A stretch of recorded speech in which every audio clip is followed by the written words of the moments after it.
That is Jose Chameleone nga komawo mu ggwanga Uganda. Jamaza kabanga nga tali kubanga abadde mitala wa mayanja gyagenda okubanga afuna bujjanjabi gye bamuddusa nga embeera sinonje. Bwatyo tategeddeko nti mutowe ayina concert oba ayina show oba olyawo bimu ku ebyo ebivuddeko kubanga akomawo. Ate nga tuvuddeko munnange embalala kukyali kujaganya ntegeza ku Mbarara University oluvannyuma lw'okubanga omwana mulenzi amanyiddwa nga Ariho Lucky yawangudde akabwa Guild naye ng'ono yawangulidde ku kaadi ya NUP. Era ebibuuzo abaana bangi babuuza abantu nti bulijjo mutugamba mpu NUP eri mu Kampala wokka ate wano Embalala nawo Kampala.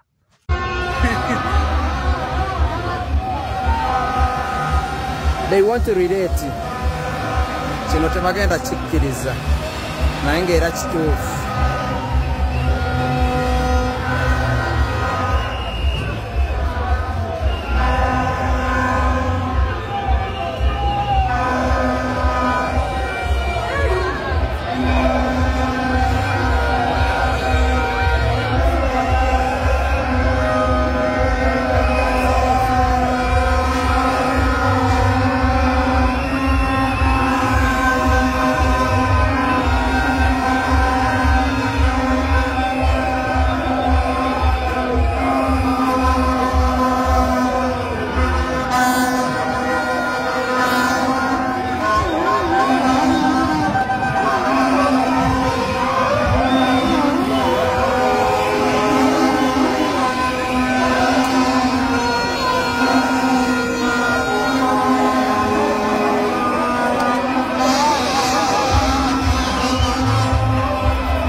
Bakutenga muferi yeno redere mu 1 minute nabakutenga bakyali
nga zigenda mu maaso kubanga tujagulizaako mwana mulenzi Ariho Lucky.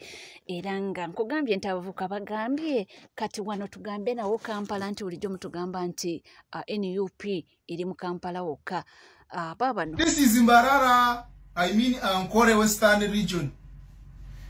Tibugandeji, this is not Buganda region. Can't Zengu NUP Buganda. Is here Buganda? Hejini Buganda? And imagine, it is a guilty presidential race. Chete gereza. Tukujanguni ba MP, tukujanguni president ya Arabamu, wechivina no. Kama ni ba oguni candidate wakai wa Mbarara University. Machete gereza chintu echu.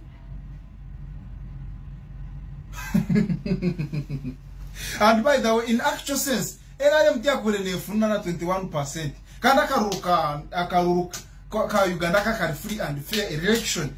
I swear in the name of God, wallahi billahi, Museveni takasinga Kyagulanyi mu Western mbasara kufuta mukono gwanje bagutemi Museveni takasinga Kyagulanyi mu Western tabasa akaruka katari fair and free elections and without any intimidation. Museveni tokubasa kusinga Kyagulanyi mu Western region kugira abantu okuba kwanjire abantu okuba kutamirwe abantu okubatamirwe ibikorwa byawe abantu okubatamirwe government yawe wallahi tokubasa kusinga Kyagulanyi mu Western region nugo kwija no shaki ohiro kujanga bururu nibabwiwe seri kureba abantu bazira futero bururu konka tokubasa kusinga Kyagulanyi mu Western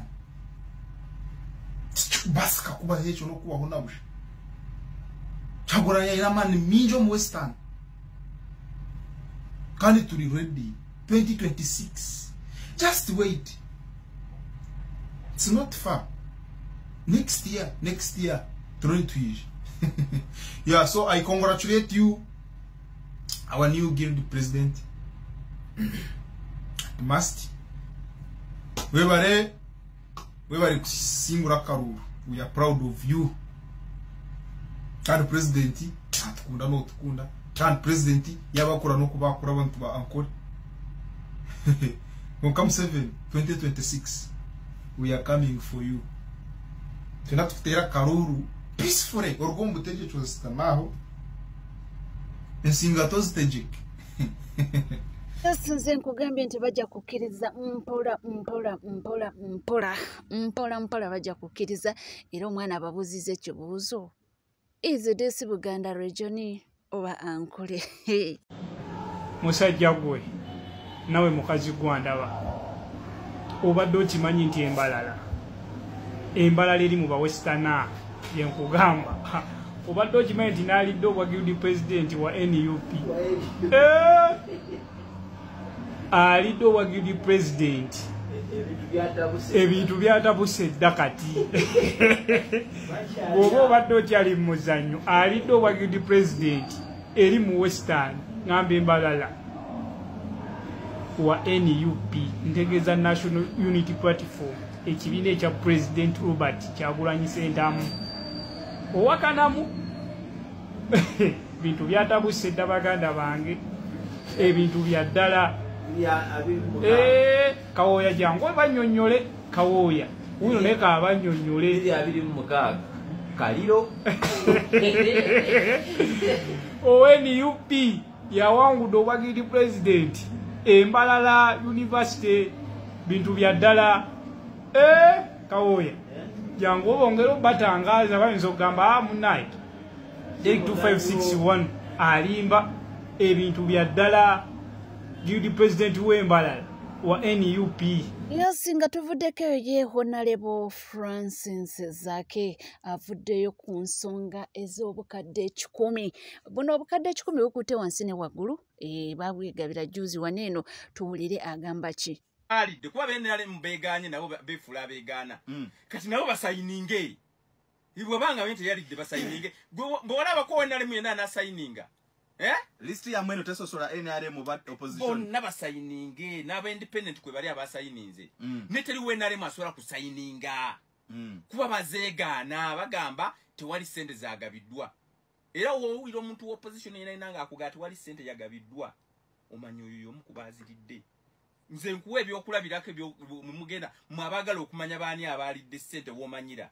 Omuntu kasabanga bomubuuza tayogera. Bwayogera agamba yetazimanyi kwagamba tebiri yebyo si bituufu bya bulimba abamawuli bakuba chemical ngomanya bituufu era kyovolaba ne mwai Museveni olwali bwavuddeyo n'ekiwandiiko tavuddeyo n'agamba nti teyagabye ku ssente wena nyini kugaba kuba ssente ezo zavudde mu budget ya mwami Museveni ya State House kwa mu parliament we bajja komiti kwentuula bulungi nnyo bagamba nti azake bino ebintu temwina kumanya biki ssente zino zigenda kukola ki era bagita classified information ebyo tulina kugula bya zigenda kugulamu bya kulwanyisa n'okulaba nga tukuuma eggwanga lino nga lina emirembe nanga we mbadde njagala okunenyeza obokirabe Museveni zaakozesa okugula abantu gutumanya nti no towebuuza nti naye sente bano bwe bagamba nti ono yalidde sente ze bagamba ono yalidde zivaawa yeeyo budget ye gyayita classified wagenda okugula ebyokulwanyisa nga ate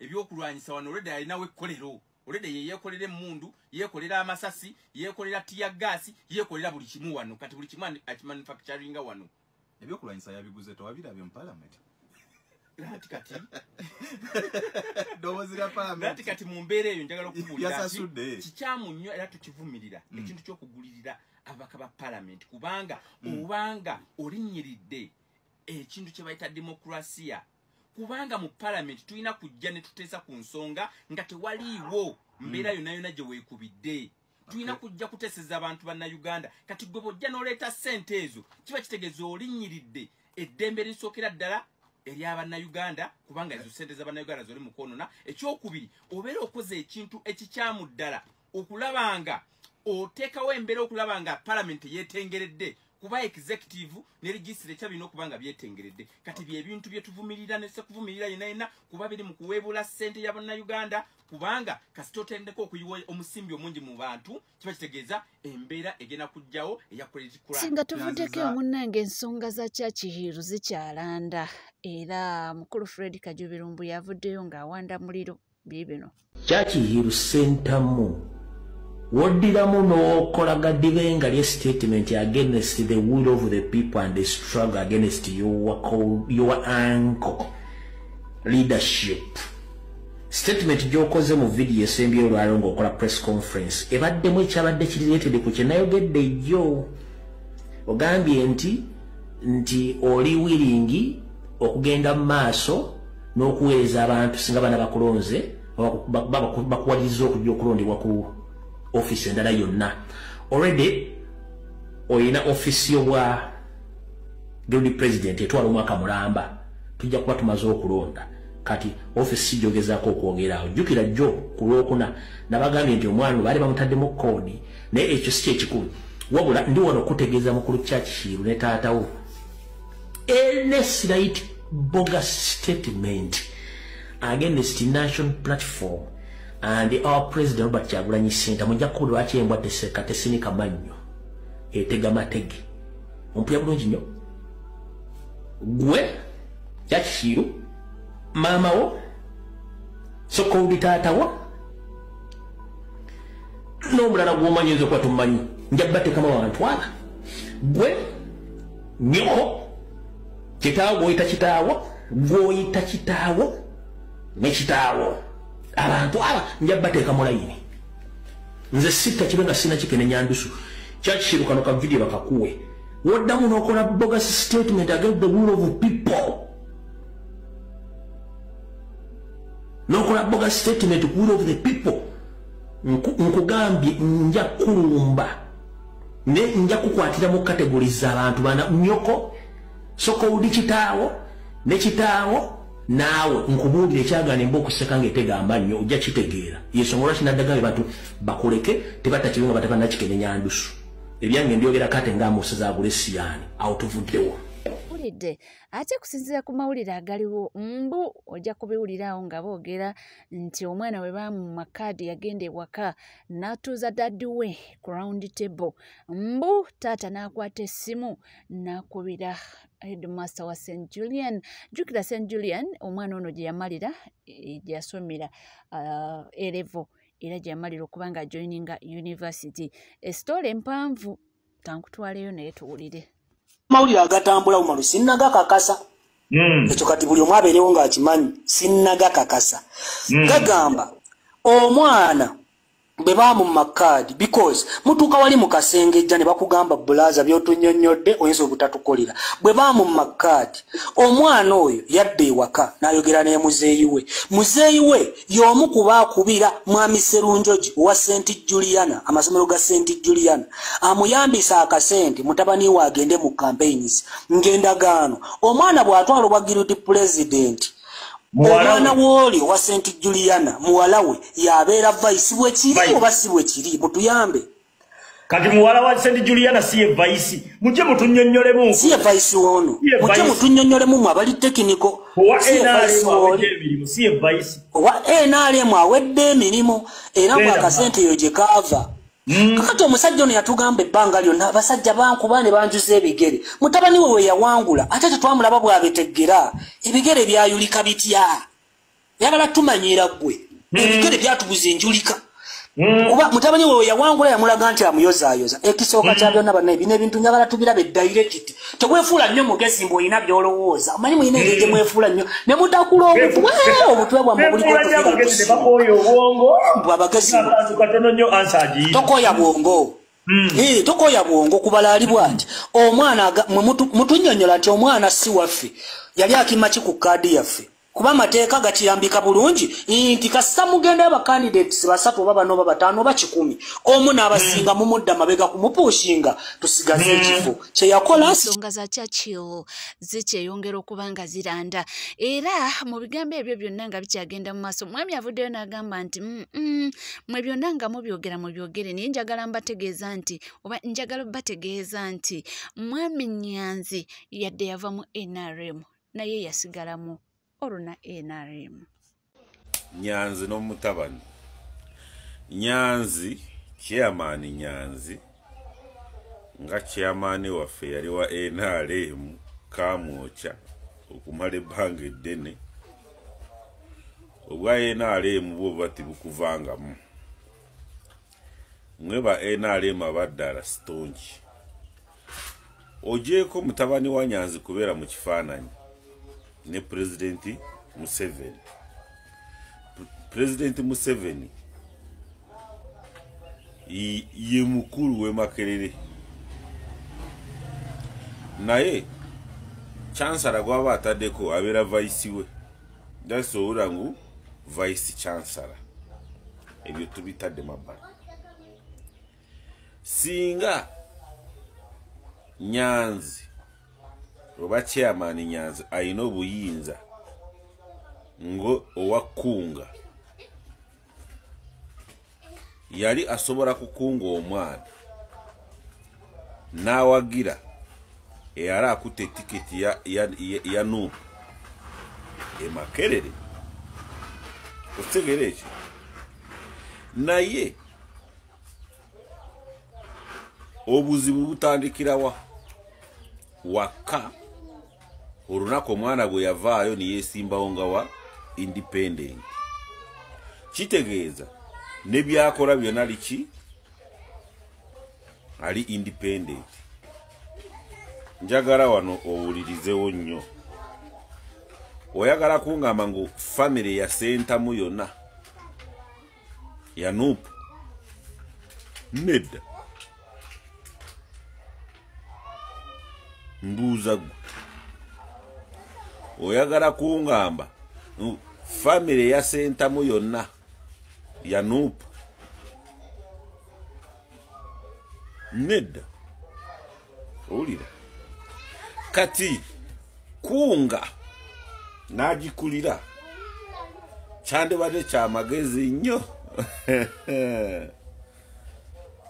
nasooka kwekunga na resigning ekyo kimwongera buki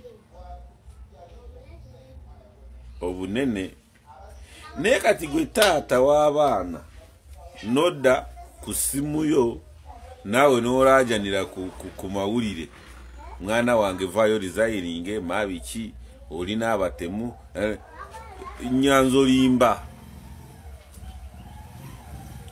kubanga omwana mutabaniwo yakulemera wano we yavaayo kwesimbawo nga independent wali otakimanyi family yali etakimanyi kyogamba byeyali akola Makerere gwe wali otabimanyi sente eze yakozesa mu campaign Makerere yazijjawo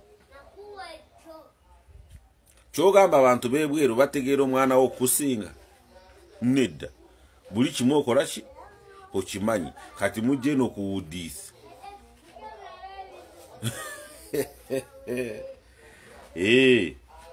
kata webaliza President Museveni lwaki bweba yasobola kugamba mukamwana wange muwala wa Samukutesa era sigala mukamwana waffe wadde si ali direct yesimbyewo ne muto we Sodo namugamba da wansi bwe Sodo biveemu ate natajana ku independent